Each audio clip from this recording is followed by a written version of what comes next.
আমাদের বাড়িতে শাশুড়ি তো লাল শাক খেতেই চায় না, তার কলমি শাক খুব ভালো লাগে।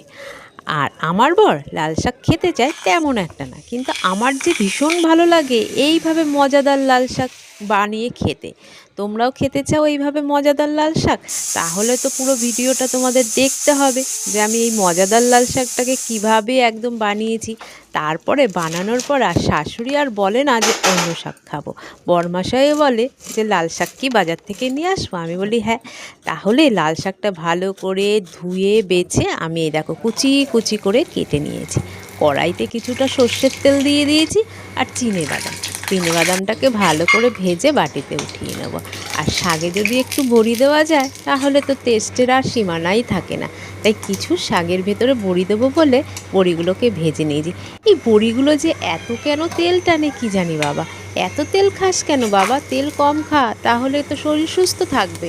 এ আর শোনে, এর ভেতরে দিয়ে দিলাম একটা শুকনো লঙ্কা, কালো জিরে আর বেশ কিছু কোচানো রসুন।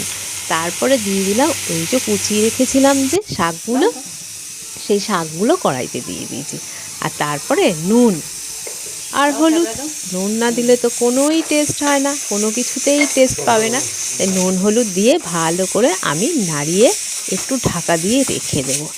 এরপরে জল যেটা বেরোবে জলটাকে মজতে দিতে হবে। আর ওই যে চিংড়ি মাছ দেখিয়েছিলাম, চিংড়ি মাছটাকে কি করেছি জানো? তার আগে বলি, বেশ কিছু কাঁচা লঙ্কা দিয়ে দিলাম।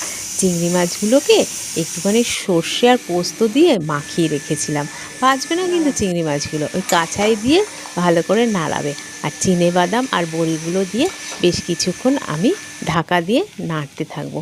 বড়িগুলোও নরম হয়ে যাবে, চিংড়ি মাছগুলোও এর ভেতরে সেদ্ধ হয়ে যাবে।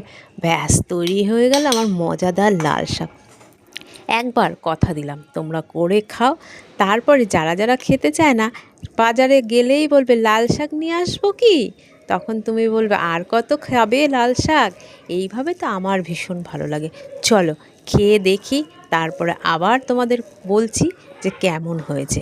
বাহ, দারুণ খেতে হয়েছে, দারুণ খেতে হয়েছে। তোমাদেরকে আমি কি বলবো, নিজে রান্না করেছি নিজেই বলছি।